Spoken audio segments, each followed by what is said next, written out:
Bonjour à tous, j'espère que vous allez bien. Débrief sprint numéro 3 où on va débriefer ce meeting qu'il y a eu en Australie.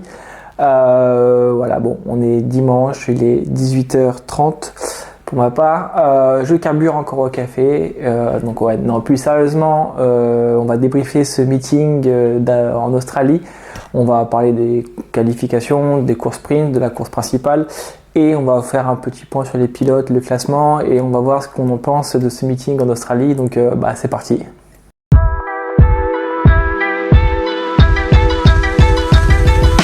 Première fois que les Formule 2 et les Formule 3 se déplacent du coup en Australie, mais aussi entre guillemets dans l'hémisphère sud.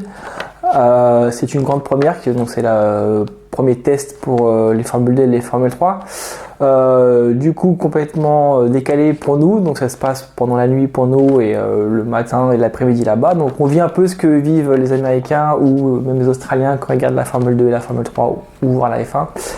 En tout cas, première séance de qualification pour la Formule 2. Donc on peut le voir sur le classement. En très gros, Ayumu Iwasa signe donc la pole position assez largement. Donc troisième séance de qualification de l'année, troisième fois qu'un pilote claque un chrono énorme devant le deuxième. Alors là, c'est un petit peu particulier parce que c'est une session qui s'est déroulée sous la pluie. Malheureusement, donc on va faire assez vite et bref dessus. Victor Martins a eu un accident dans les dernières minutes, donc ce qui fait qu'il y a eu un drapeau rouge et la séance n'a pas pu repartir. Donc il y avait Ayumu Iwasa et Théo Pourchaire qui ont pu signer un très beau chrono avec des pneus neufs. Donc Théo Pourchaire signe le deuxième temps derrière Iwasa, Martins était troisième à ce moment-là. Et on a Isaac Adjar qui est quatrième, donc on a trois Français aux quatre premières places. Sur cette séance de qualification, du coup, on a les Art Grand Prix qui sont encore présentes en qualification. C'est la troisième séance et ça fait 3 fois que nous retrouvons les deux pilotes dans le top 3. C'est énorme, c'est quelque chose qu'ils ont fait, ils ont travaillé dessus apparemment sur les qualifications parce que les dernières, c'était pas trop ça les qualifications. Et là, 3 séances de qualification, 3 fois dans le top 3 pour les deux pilotes. On a Théo Pourchaire qui est deuxième pour le coup à 4 millièmes devant son coéquipier qui est Victor Martins. On avait quand même 8 rookies dans le top 10, donc on avait les deux premiers, Ayumu Iwasa et Théo Pourchaire, et ensuite les 8 qui se suivent, c'est que des rookies. Et le top 4 par exemple de la F3 2022, donc était Martins, Adjar, Maloney et Berman, ils se retrouvent 3e, 4e, 5e et 6e. Donc c'est pas trop mal, on a eu une bonne séance de qualification, je le souligne, je préfère le redire ici, mais en tout cas Victor Martins n'a pas fait exprès de se mettre dans le mur à 200 km/h et éclater sa hearte, il risque de se faire mal, donc non, ça n'était pas fait exprès. Ça a joué en sa faveur, voilà, c'est comme ça aurait pu jouer en sa défaveur, ça a joué en défaveur de d'autres pilotes qui n'ont pas pu claquer un chrono, mais c'est le risque du sport automobile. Et débriefons maintenant cette course sprint.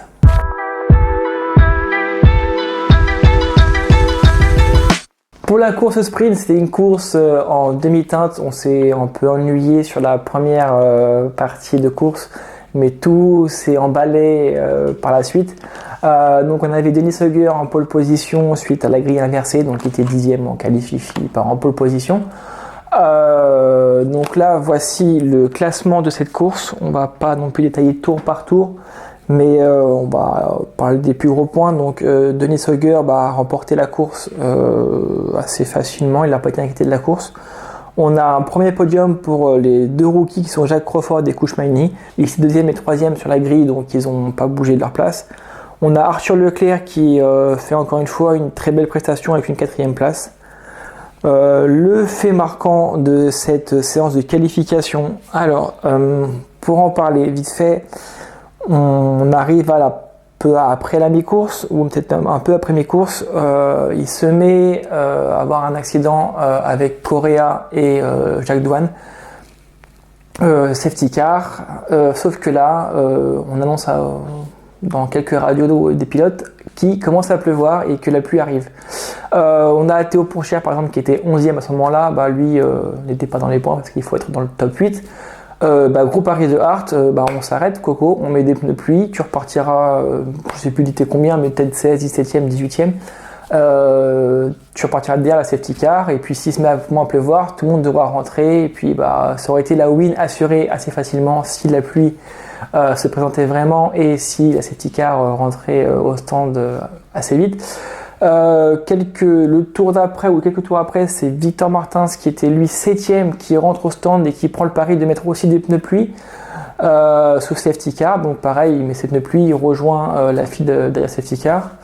Au moment où la safety car devait rentrer, la pluie s'est arrêtée, donc il pleuvait pas vraiment. La piste était un peu mouillée, mais pas sèche, mais pas mouillée non plus. Il est bon de rappeler aussi que les pilotes en Formule 2 n'ont pas des pneus intermédiaires, comme en Formule 1, ils ont soit des pneus slick, soit des pneus pluie. Gros pari qui aurait pu... Moi je pense qu'il aurait pu fonctionner parce que la safety car a malheureusement trop traîné. On a Brad Benavides qui, en rejoignant la file, s'est planté dans l'avant-dernier virage, un peu compliqué avec des pneus pluie sur une piste séchante en fait. Rebelote, safety car qui continue, donc la course n'a pas pu se dérouler. Denis Hauger par exemple qui était en tête avec des pneus slick était un peu inquiet de savoir si ça allait tenir. Donc merci à Benavides et à la safety car parce que la course n'a pas été relancée tout de suite, donc la pluie s'est arrêtée et on a pu gagner quelques tours sur safety car. On a une relance pour 2 tours. Malheureusement ça n'a pas payé pour Théo Pourchaire qui je crois abandonne un tour avant la fin parce qu'il a fait une sortie dans les graviers. Malheureusement Grand Prix passe à côté de 2 points pour Victor Martins. C'est un pari qu'il fallait tenter parce que si ça passe on crie clairement au génie. On aurait probablement pu avoir un doublé Pourchaire Martins, donc c'est pas le cas. C'est qu'une course sprint c'est là où on marque pas beaucoup de points, donc c'est là qu'il faut faire des paris entre guillemets et c'est là qu'on peut entre guillemets gâcher la course. Mais voilà, c'est comme ça, c'est la course, il faut prendre des risques pour pouvoir gagner sur une course sprint. Donc voilà.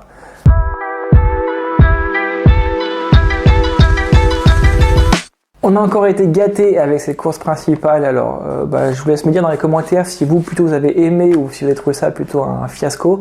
Pour ma part, j'ai bien aimé cette course, voilà, c'est vraiment pour ça qu'on aime la Formule 2, on a une course un peu particulière, faut l'avouer, mais c'est des rebondissements et tout se joue jusque dans les derniers tours.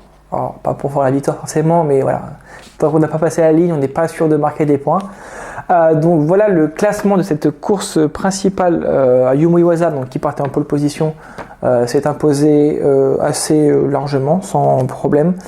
Gros point où là je suis content personnellement, c'est Théo Pourchaire qui marque enfin des points depuis son victoire à Bahreïn et qui monte du coup sur le podium avec sa 2e place. Arthur Leclerc qui a été monstrueux pour moi et peut-être même je pense le pilote du week-end. 4e en course sprint et 3e en course principale, donc il marque de très très gros points. 2 dames sur le podium, c'est magnifique. On a un Français aussi, donc vive la France. On peut se permettre de dire aussi que Iwasa a un côté français parce qu'il a gagné la F4 France et il faisait partie de la FSA Academy il y a quelques années. On a eu une sacrée course encore une fois. Je ne vais pas rentrer dans le détail tour par tour parce qu'on en aura pour une bonne demi-heure et voilà, le but c'est un débrief sprint. Au tour 8, on a un accident entre Douane et Jacques Crawford. Crawford finit dans le mur, la safety car sort. Les pilotes qui étaient en pneu rouge rentrent au stand pour mettre les médiums pour finir la course, donc sur les médiums, les jaunes. Stratégie payante, c'est ce qu'il fallait faire, il fallait que tout le monde rentre. Sauf que tout le monde rentre dans une pit lane qui en plus est un peu petite. Ça fait un peu de grabuge. On a par exemple Leclerc qui attendait derrière Iwasa pour changer ses pneus. On avait juste derrière lui, on avait Isaac Hadjar qui était avec Hightech en train de changer ses pneus. Au moment où il repart, boum, il évite Leclerc, mais il n'avait pas vu que derrière il y avait Burman qui arrivait. Donc crevaison pour l'anglais Burman, donc enquête sur Isaac Hadjar. Alors pour avancer, vous spoil un petit peu, il n'y a pas eu de pénalité parce que c'est un fait de course un peu compliqué avec Leclerc qui était devant Isaac Hadjar. Donc il n'y a pas eu de in-safe release comme on dit. On va avancer un peu dans la course. On va parler du cas de Victor Martins. On va essayer d'être assez neutre et d'être objectif. Voilà. Sur la relance de la course, pneu froid, frein froid, Victor Martin se loupe et rentre dans Denis Sauger qui était troisième et quatrième à ce moment-là. Pour ma part, je trouve ça inadmissible l'erreur de Victor Martin. Voilà, on a tapé sur Théo Pourchaire à Jeddah pour l'erreur qu'il a faite. Là, c'est à peu près la même. Donc après, oui, attention, Victor Martin est un rookie contrairement à Théo Pourchaire qui est sa troisième saison. Maintenant, ça fait quand même 3 courses, 3 meetings, 3 courses principales, 3 fois où Victor Martins peut jouer des gros points et se sort. Donc à Bahreïn, il se sort en tapant l'aileron. À Jeddah, c'est lui qui part en tête à queue, il tape le mur, il abandonne. Et là, c'est encore une fois clairement de sa faute. C'est compliqué. Pour ma part, à chaud, j'ai dit qu'il va falloir quand même en parler. Maintenant à froid, j'ai toujours le même avis en fait. C'est vraiment compliqué. Je sais que c'est un rookie, il faut que on fasse attention. Tout rookie n'est pas parfait.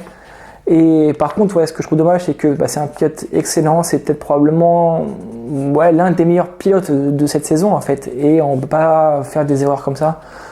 On peut pas, faut qu'il joue le championnat, il doit jouer le championnat, il joue le championnat, mais il faut pas qu'il perde des points comme ça. Déjà la veille, Hart a perdu 2 points avec son pari de le faire rentrer au stand des vedettes de pluie. Là, il perd des gros points encore une fois. On parle quand même d'un pilote qui est soutenu par Alpine, sachant que Jacques Douane, qui est chez Alpine, le troisième pilote, ne performe pas, donc c'est à Martins de performer en fait. C'est là qu'il doit se montrer. Il a entre guillemets, alors je m'avance beaucoup trop, je le sais, et je m'enflamme un peu trop, mais je le pense pas forcément, mais il joue une place en Formule 1 quand même, Martins, c'est son objectif, il veut aller en Formule 1, s'il performe en Formule 2, il peut très bien aller en Formule 1 l'année prochaine, s'il y a encore un fiasco ou une place qui se libère chez Alpine, mais peut-être qu'il peut devenir troisième pilote en prochain, Alpine met de l'argent sur Martins, Hart Grand Prix fait confiance à Victor Martins. Donc je suis d'accord qu'il a de la pression, c'est compliqué, il est champion F3 en titre, mais faire des erreurs comme ça c'est compliqué, je préférais qu'il fasse des erreurs comme ça en course sprint, je préfère même qu'il n'en fasse pas du tout.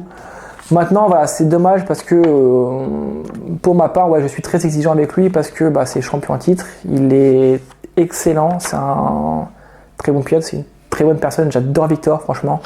Mais c'est là où je suis un peu déçu et j'espère que je pense qu'il va se remettre en question, ça j'ai aucun doute là-dessus.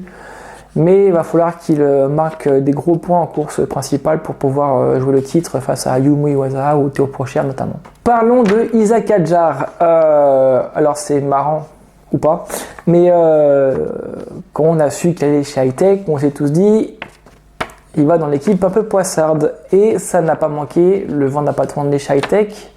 Il y a un peu de poisse chez eux, déjà avec une safe release qu'il y a eu sur Berman. Isack Hadjar était 3ème à une relance de safety car, et sauf que là on a le fameux Roy Nissany qui nous fait du Roy Nissany, comme a dit Julien Simon-Chotan, il fait ce qu'il peut quoi. Qui rentre dans Isack Hadjar. Voilà, il a pas. Comme un peu l'erreur Martin ça fait, et du coup Isack Hadjar termine tout droit dans l'herbe dans l'avant-dernier virage. On a entendu aussi à la radio très énervé. Il reprend la piste un peu d'une façon un peu insécuritaire, ce qui lui valera 10 places de pénalité. C'est dommage parce qu'il du coup il était reparti dans le peloton entre 14 et 16e, j'ai plus la place, je vous avouerai.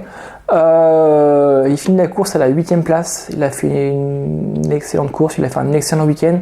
C'est le seul Français qui marque des points sur la course sprint la veille. Il a le talent, il a le rythme, je pense que c'est bon. Isack Hadjar, et voilà, il a trouvé sa voie, je pense qu'il est confiant maintenant, tout va bien pour lui. Il allait probablement scorer son premier podium en Formule 2 et voilà, malheureusement l'erreur de Nissany puis son erreur à lui en venant en piste, ça n'a pas aidé, c'est un peu un poissard, du coup il termine 8ème et finalement avec sa pénalité il termine assez loin dans le classement. C'est dommage, j'espère que ça va le remettre en confiance quand même pour les prochains meetings. Pour cette course principale, du coup, on a le premier podium en Formule 2 pour Arthur Leclerc. Va falloir qu'on en parle d'Arthur Leclerc parce que j'avais annoncé que c'était pas un pilote que j'attendais forcément au tournant. Puis il est présent en fait, et présent et puis de bonne manière. Je suis content pour lui. Dams, ça a l'air d'avoir le vent en poupe aussi, avec Iwasa et Leclerc, un excellent duo. Donc très content pour Arthur. On le verra après le classement, mais Arthur Leclerc fait une bonne saison pour le moment. On a aussi Denis Heuger qui a fait un très bon meeting.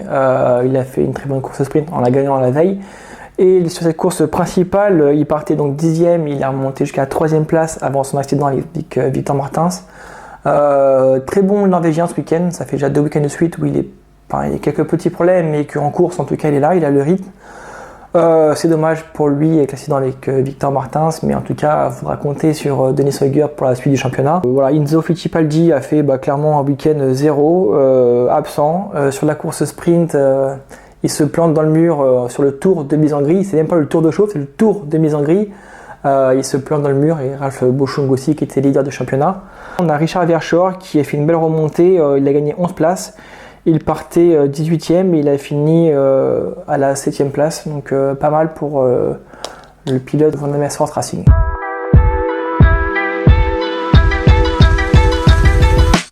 Voilà, on a débriefé un peu vite fait, on a souligné les choses principales pour ces courses.